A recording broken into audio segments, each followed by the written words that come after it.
Hello, and welcome to Wicked Words. Today, we're going to be exploring vocabulary strategies with our presentation called Wicked Words. Please join us by going to bit.ly/Wicked Words.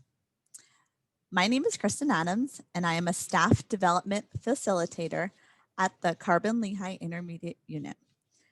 If you need any resources or have any questions, feel free to email me at adamc@cliu.org.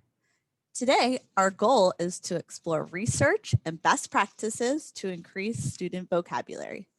If you have not gone to the bit.ly address /Wicked Words, please do so at this time.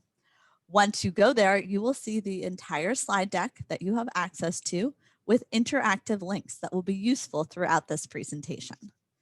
To get started, which category is the best representation of your classroom's current level of vocabulary instruction? If we were in person, I would have you, or live together, put your name in a box and drag it to the appropriate category. Are you crawling? Are you just starting to understand how to incorporate vocabulary? Are you walking? You're getting there, but it's a slow go. You're starting to jog towards it, which means you're incorporating vocabulary instruction in your classroom, or you're running. Every day you make sure that vocabulary is a part of your classroom instruction. Regardless of the content that you teach, vocabulary is critical for your students' understanding. When it comes to vocabulary, difficult or uncommon vocabulary is the #1 factor in student comprehension and difficulty learning. A vocabulary deficit is the primary cause of the achievement gap. When you think about students that come from low-income households that enter school, they enter with smaller vocabularies than their more affluent peers. And vocabulary instruction, in order to be successful, must be systematic, intense, and efficient. So let's take a look at this. Much of the disadvantages have been attributed to what researchers call the word gap. Higher income parents spend nearly half an hour more per day engaged in direct face-to-face, which they call goodnight moon time with their children, than low-income parents do. And by the time these children are 5 years old, the poor ones will have heard 30 million fewer words than their wealthier peers. Think about that. When our students enter our school, they come with a deficit already. Nearly all of the more affluent students read in their leisure time, but nearly 2 out of every 10 poor students tell me, I don't read. Is this something that you are experiencing in your classroom, that your students don't read or they don't have models to read? Teaching our students vocabulary is one way to bridge that gap to understanding and help students become lifelong learners. Let's take a minute to reflect. Have you ever felt frustrated because you didn't have the knowledge needed to comprehend something you were reading? Or have you found that a student's lack of prior knowledge has been problematic in the text that you are using? My guess is that you answered yes. We've all experienced times when we're reading something and have been frustrated, or been working with a group of students and they lack the understanding or maybe the vocabulary that you're trying to help them. So let's put ourselves in our students' shoes and try reading a text excerpt. I'm going to give you a minute to click on that link and to read it or to follow along with my screen. This excerpt from Leviathan is something that could be found for high schoolers. So I want you to read it with an eye towards a high school sophomore or junior making sense of this.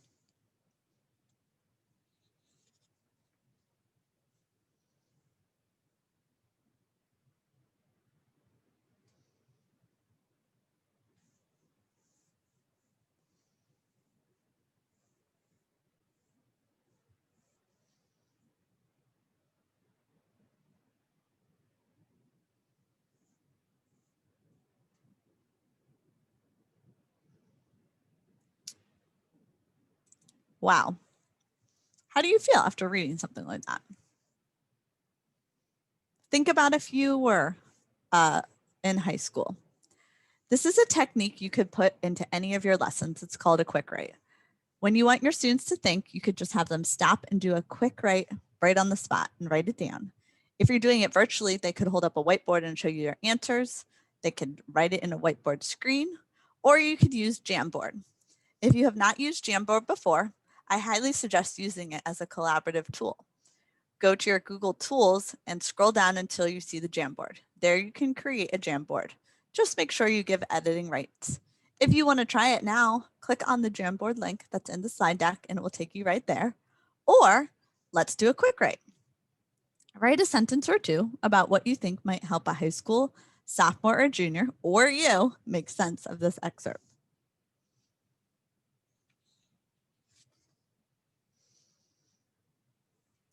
What strategy or skill did you give your students to further understand this? There's a variety of things you can do, and we're going to explore some best practices to help increase student understanding. But let's think about this. Why was this so difficult to read? There's many things that made this article challenging. The complex text, the obscure references, it's syntactically complex, the archaic vocabulary. Think of how hard it would be to access this article and to make sense of it and make it comprehensible for any student, even ourselves. Think about the students that you have in your classroom. A lot of our students are ESL students. Their first language is not English, and now we're asking them to read something with this type of complexity. What could we do as teachers to scaffold it? One of the recommendations is to think about some of the comprehension strategies that you would use if you were going to help a student or yourself make this comprehensible. If you get an article or a letter or something challenging that you're reading, what do you do as an adult? Do you summarize the information? Do you look for any visual clues and or Google what it might look like? Do you ask questions of yourself or others? Do you annotate the text? So if this was a student in your class, what would you do?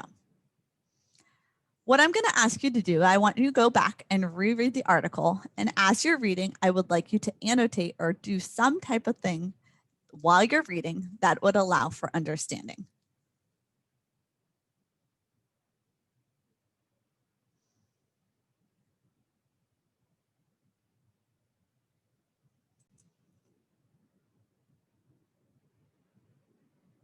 So once you've reread the article, did you think about the central message of the passage? Did you underline or circle words that you need to check for more understanding? Has your understanding changed once you helped yourself through whatever your strategy is that helps you understand? Those are all skills our students need to know. One of the things we need to really understand is when we activate background knowledge and we give our students the information they need to make this successful, we're really building their knowledge, because knowledge builds on knowledge. The more you have, the more you understand. This is a vital concept. When you have a very complex text and we make it more comprehensible, we add that prior knowledge. It helps them to understand all of the things that you're trying to get them to do by helping them highlight key vocabulary, by helping them set the stage for learning, by adding art, graphics, or videos. We're making this article or excerpt more comprehensible. If we're taking out some of the words that are extremely challenging and some of the obstacles, we're helping pave the way to their understanding. Too often, our students don't have the bank of knowledge or vocabulary to access a challenging text like this. That is why vocabulary is so crucial in making sure that students are ready to learn. So what can we do in terms of scaffolding? Well, let's start by remembering that vocabulary is the glue that holds stories, ideas, and content together. It helps make it more accessible for children. When we think about the Pennsylvania Common Core standards, a standard that is found throughout 2nd to 12th grade is that students must be able to read grade level complex texts independently and proficiently. So how can we help our students do that? Well, students must engage regularly with complex grade level texts, with you being their guide to scaffold them and to build their background knowledge. Students must engage with reading at their independent level. How do we allow for this? Is there something that we can add to our routine every day that allows for students to read in all content areas? And remembering, and we're going to talk about this a little bit more, that not all words are created equal. We need to teach the words that appear the most frequently and that are most critical to help with understanding. So a couple general criteria for selecting words before we go into a more detailed explanation is you're going to look for words that need to be fully understood to comprehend the text, words that appear in future text in any discipline, and words that are part of a family. So if you're teaching word parts, and that will really help increase their knowledge and understanding. So we have two different types of words. We have words that can be quickly explained and words that need more explanation. Words that are quick to explain, they're concrete, there's a single meaning, and there's not a host of shades of meaning that are not part of the student's experiences. So these are just really concrete, simple meaning words. There are words that are more abstract. There's multiple meanings. The words that are inflecting different meanings or shades of meanings that your students might have no experience to. Those would be our tier 2 and tier 3 words, which we're going to be talking about more. Those need explicit instruction. So when we talk about our tiers of vocabulary words, we have our first tier, which is our everyday word. These are the majority of the words that our kids know. They're able to talk about them. We don't need to have a lot of instruction with them. The ESL students in your class probably know these words in their first language, but might need some refresher of what they are in English. But these are a majority of our words in their tier 1. When we get to tier 2, it's our academic language. It's the language of education. So if you click on the link on the bottom left-hand corner, we have the academic word list. This is a word list of our academic words that you can find cross grade levels that would be really important for our students to know. So look for these type of words when you're starting to use a text or give directions. Our tier 3, which is words that we don't hear as often, they are domain specific words. They are specific to your content and they must be taught explicitly. Usually you teach these words during a unit of study. So when you're planning for vocabulary, remember, we have implicit and explicit. So when we're teaching, there's going to be times when you're on the fly, they're unplanned, they're teachable moments. The student is struggling with a word and you're making that connection and making it real for them. And there's going to be other times where you're going to need explicit, direct, engaging instruction. So think about the words that you're teaching in your classroom and start to think about which words should you teach. We're going to use this Google Doc, so please click on the link that looks like this, and it's called Which Words Do I Teach?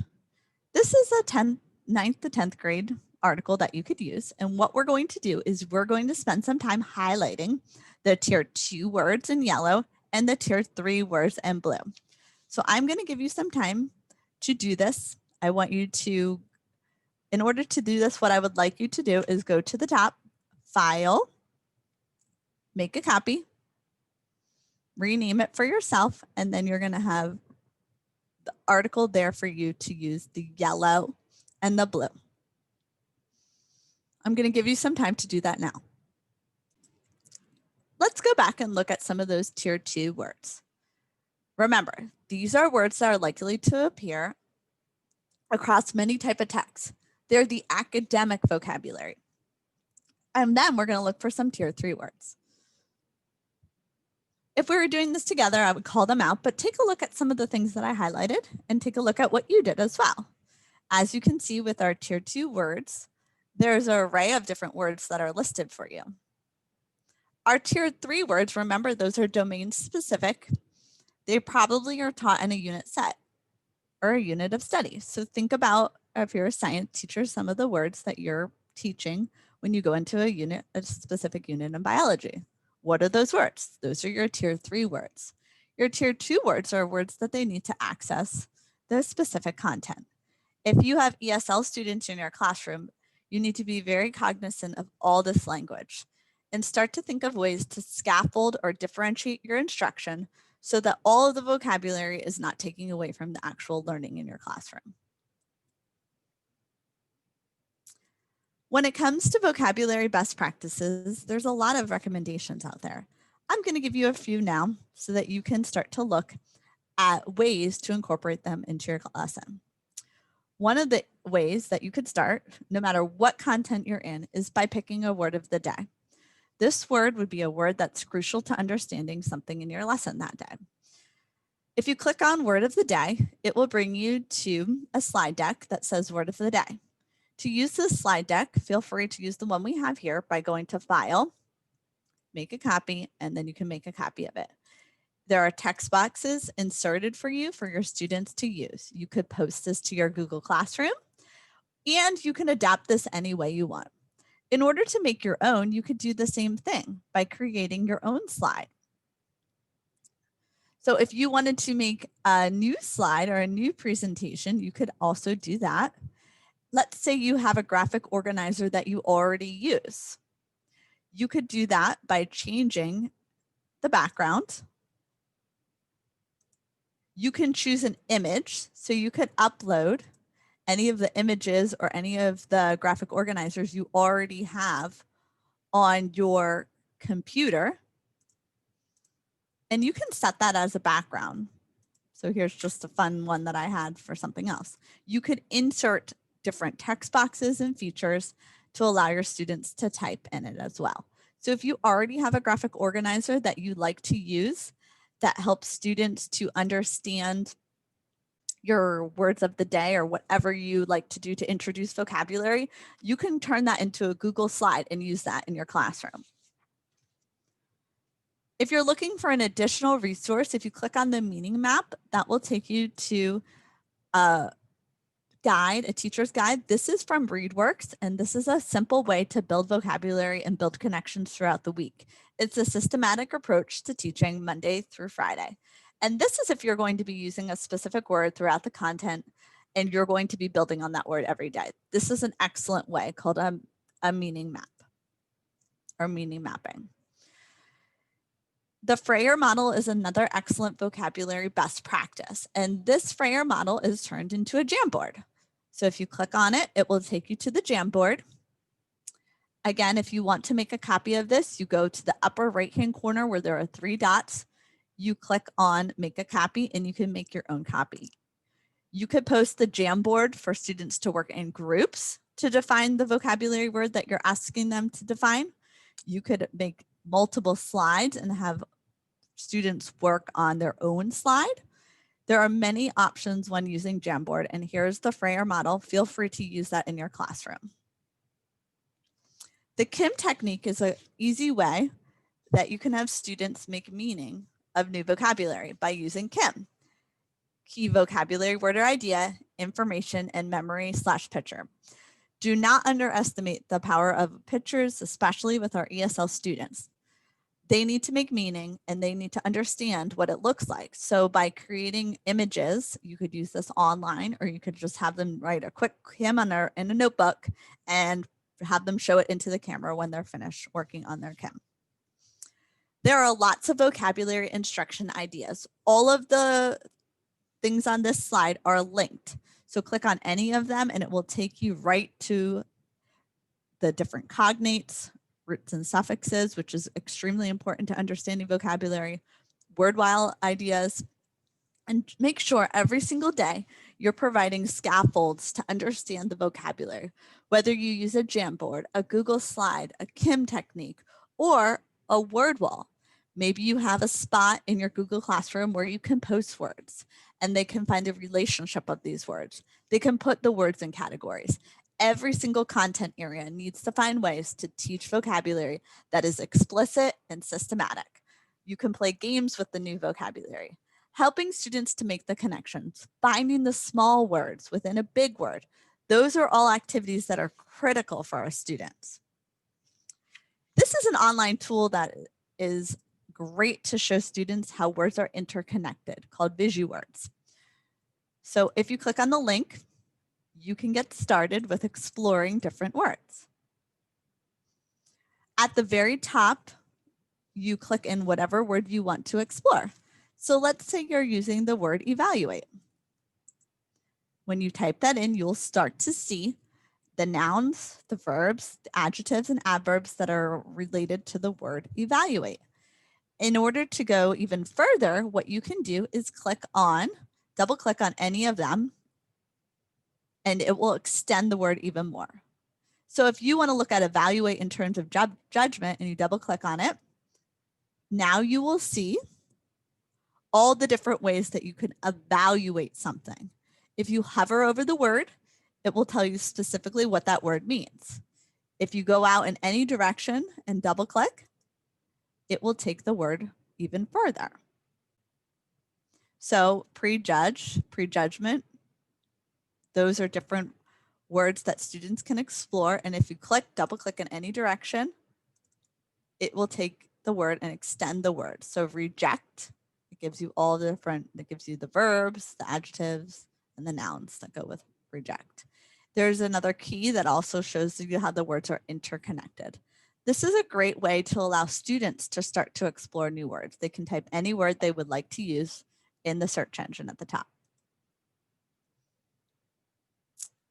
What I would like you to do now is I want you to stop if you don't have it with you and go find an activity, a text, a textbook, something that you use to teach.